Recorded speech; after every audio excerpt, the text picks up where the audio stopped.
ናይ ኢትዮጵያ ህገ መንግስትን ናይ ውዕል ፕሪቶሪያን አፍሪስካ ናብ ስርዓት ዘይብሉ ዕግርግር እዮም ዘእትውና ዘሎ አርእስተ ዜና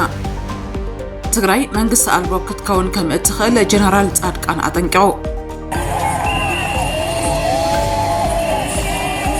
ኣብ ኬንያ ብሰንኪ ወሰኽ ነዳዲ ተቃውሞታት ተላዒሉ ጉጅለ ተጣበቂ መሰላት ኣብ ሊብያ ኣብ ቀይዲ ዝርከቡ ዜጋታት ሱዳን ክፍትሑ ፀዊዑ ፕሬዝደንት ኡጋንዳ ኣካታዒ ሕጊ ፈሪሙ ልዕሊ 20 ዕጡቃት እስላማዊ መንግስቲ ምዕራብ አፍሪቃ ተቐቲሎም ሶኒ 18 ግንቦት ዓመት 2026 ሰላምታ ናይ ምጻሕኩም ክቡራት ተኸታተልትና ንሎሚ ዝተዳለዉ ዜናታት ሒዝና ቀሪብና ኣለና ኣርስታቶም ሰሚዕኹም ስርስሮም ይስዕብ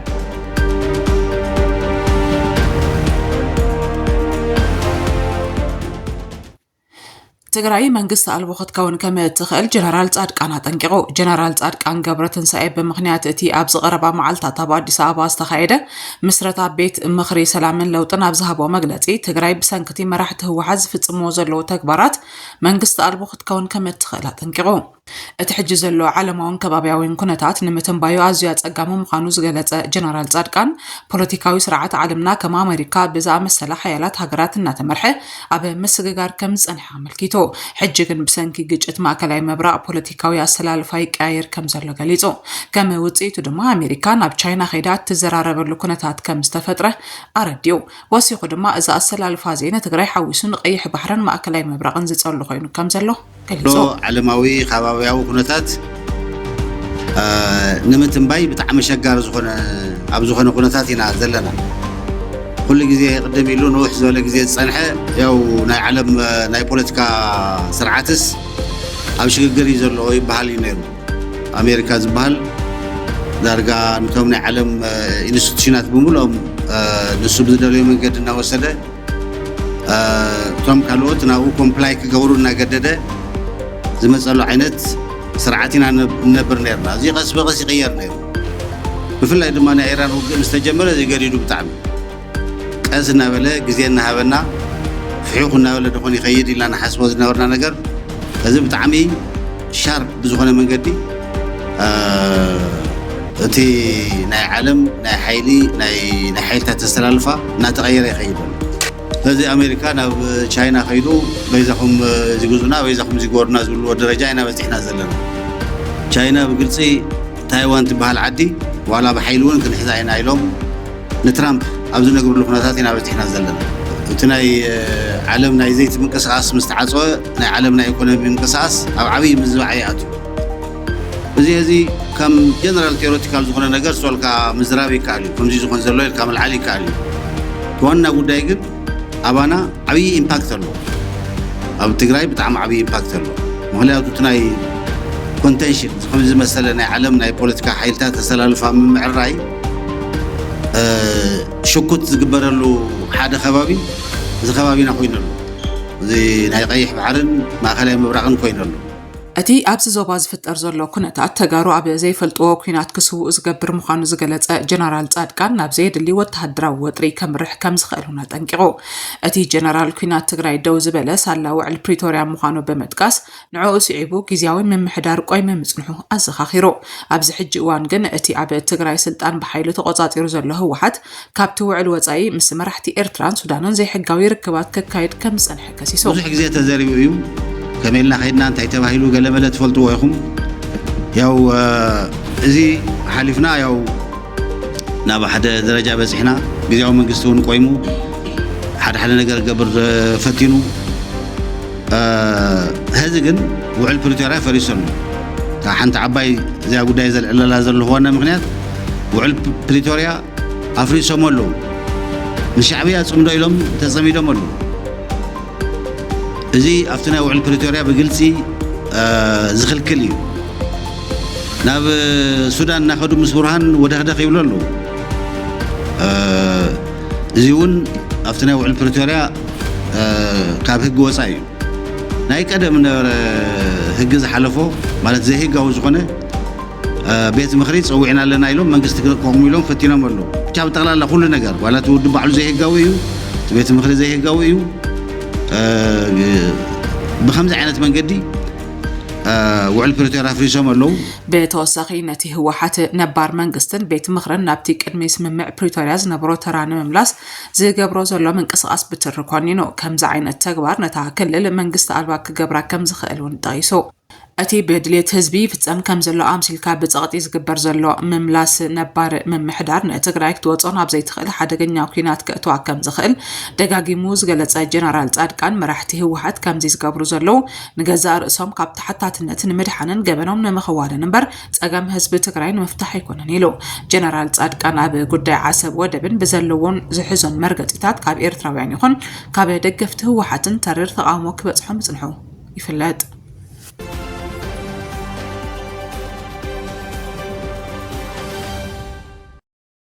ኣብ ኬንያ ብሰንኪ ወሰኽ ነዳዲ ተቃውሞታት ተላዒሉ ኣብ ሓያሎ ከተማታት ኬንያ ብሰንኪ ኩናት ኢራን ወሰኽ ዋጋ ነዳዲ ብምእዋጁ ሎሚ ሶኒ 18 ግንቦት ተቃውሞታት ተላዒሉ እዚ ድማ ብደረጃ ሃገር ብዝተኻየደ ተቃውሞታት ህዝባዊ መጓዓዝያ ነተጓዓዝቲ ተዓፂዩ ብዙሓት ሰባት ብእግሮም ናብ ስራሕ ክኸዱ ከም ዝተገደዱ ጸብጻብ ሬይተርስ ይሕብር ማሕበር መጓዓዝያ ብ17 ግንቦት ኣብ ዝሃቦ መግለጺ ምስ ኣባላቱ ማሕበራት ምትእሳር ዘለዎን ተሽከርከርቲ በቲ ዳሕረዋይ ወሰኽ ዋጋ ተቃውሞኦም ብምስማዕ ካብ ፍርቂ ለይቲ ጀሚረን ስርሐን ደው ከም ዘበላን ፖሊስ ድማ ዝኾነ ይኹን ምትእጉጓል ንምምካት ስጉምቲ ከም ዝወስድን ኣጠንቂቑ በዓል መዚ መቆፅጻር ጸዓትን ነዳድን ኬንያ በማእከላይ መብራቕ ዘካየድ ዘሎ ግጭት ንዓለም ለኻዊ ቀረብ ነዳድን ጋዝን ኣብ ዘተኣጓጉለሉ ዘሎ እዋን ዝሓለፈ ሰሙን ወጋታት ነዳዲ ችርቻሮ ክሳብ 23.5 ሚእታዊት ከም ዘዕበዮ ኣብ ዝሓለፈ ወርሒ ብ24.2 ሚእታዊት ከም ዝወሰኸሉ ይፍለጥ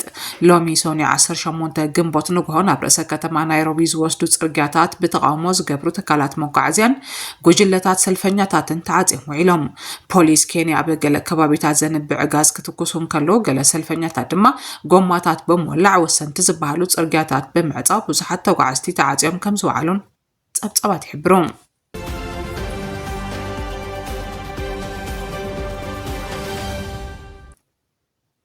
ጉጅለ ተጣበቕቲ መሰላት ኣብ ሊብያ ብቀይዲ ዝርከቡ ዜጋታት ሱዳን ክፍትሑ ጸዊዑ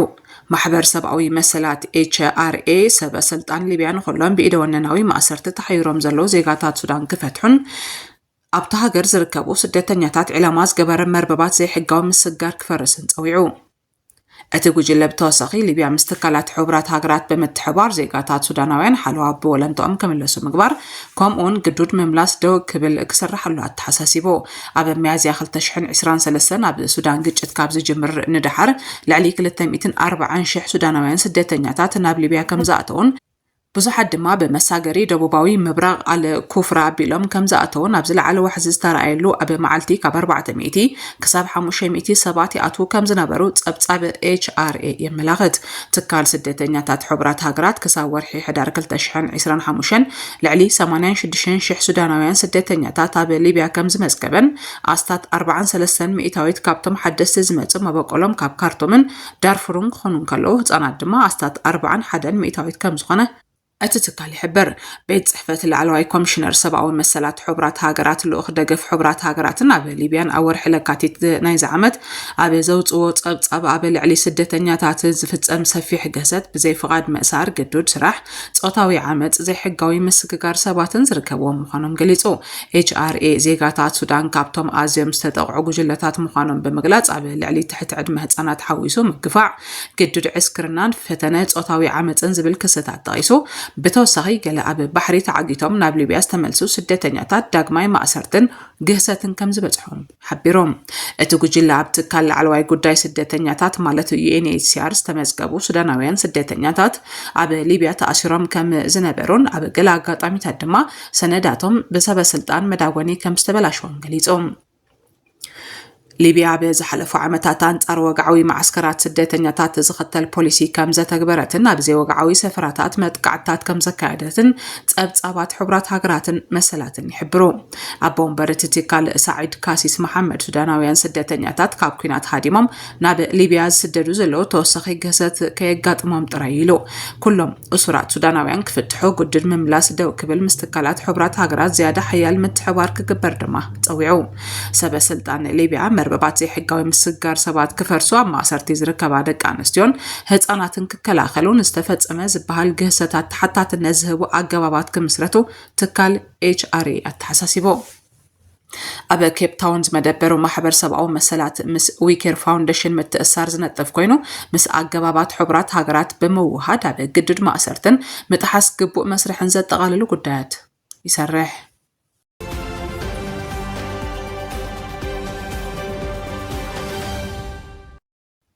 ፕሬዚደንት ኡጋንዳ ኣካታዒ ሕጊ ፈሪሙ ፕሬዚደንት ኡጋንዳ ይወሪ ሙሴቬኒ ባይቶን ሓዋላን ልምዓታዊ ስራሕትን ክዕንቅፍ ዝኽእል ድንጋገታት ካብ ፋይናንሳዊ ትካላት ነቐፌታ ዘስዓበ ጽልዋ ወጻኢ ንምግታእ ዝዓለመ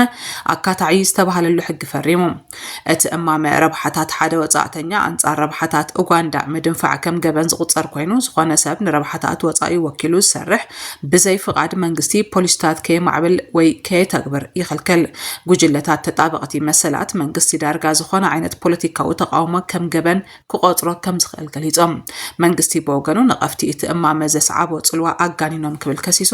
ካብ 1986 ኣትሒዙ ኣብ ስልጣን ዘሎ ሙሴቬኒ ኣብ ውሽጢ ሃገር ፖለቲካዊ ተወዳደርቲ ካብ ወጻኢ ሃገራት ምወላይ ይረኽቡ ብምባል ብቐጻሊ ናይ ደገ ጽልዋ ክኹንኖም ጽንሑ ዝዝከር እዩ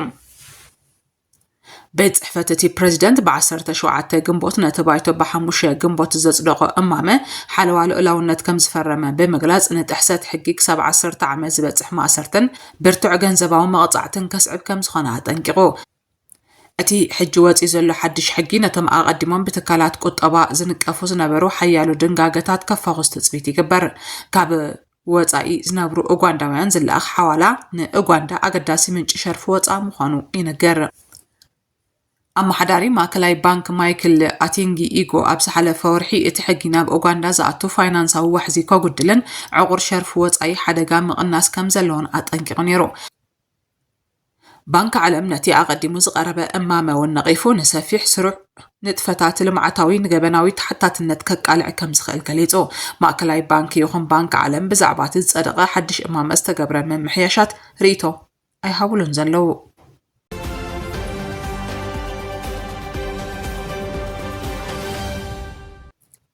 ልዕሊ 20 ዕጡቃት እስላማዊ መንግስቲ ምዕራብ ኣፍሪቃ ተቐቲሎም ወተሃደራት ናይጀርያ ምስ ሓይልታት ሕቡራት መንግስታት ኣሜሪካ ብምዃን ኣብ ሰሜናዊ ምብራቕ ናይጀርያ ግዝኣት ቦርኖ ከባቢ መተል ብዘካየድዎ ዝተዋደደ መጥቃዕቲ ነፈርቲ ልዕሊ 20 ዕጡቃት እስላማዊ መንግስቲ ምዕራብ ኣፍሪቃ ከም ዝተቐትሉ ዶይቼ ቬለ ሓቢሩ ወተሃደራዊ ሓይሊ ናይጀርያ ነቲ መጥቃዕትታት ዝፈጸመ ብዛዕባ ምንቅስቓስን ምትእኽኻብን ዕጡቃት እስላማዊ መንግስቲ ምዕራብ ኣፍሪቃ ዝገልጽ ስላዊ ሓበሬታ ድሕሪ ምርካብ ምዃኑ ኣፍሊጡ እቲ ስርሒት ኣካል ናይቲ መርበባት ግብረ ሽበራውያን ንምፍራስ ውሕስ መዕቆቢታት ንምውጋድን ዕጡቃት ኣብቲ ዞባ ዳግማይ ንኸይጥርነፉ ንምክልኻልን ዝካየድ ዘሎ ጻዕርታት ምዃኑ ሰራዊት ናይጀርያ ይገልጽ እዚ ዳሕራዋይ መጥቃዕቲ ናይጀርያ ምስ ሓይልታት ኣሜሪካ ብዝተኻየደ ሓበራዊ ስርሒት ምስ ዳዕሽ ዝተኣሳሰር ላዕለዋይ ኣዛዚ ኣቡ ቢላል ኣል ሚኑኪ ከም ዝቐተለ ምግላጽ ስዒቡ ድሕሪ 3 መዓልቲ እዩ ተፈጺሙ ዘሎ كبرات تخطات تلتنا زيناتاتنا زازمنا سلام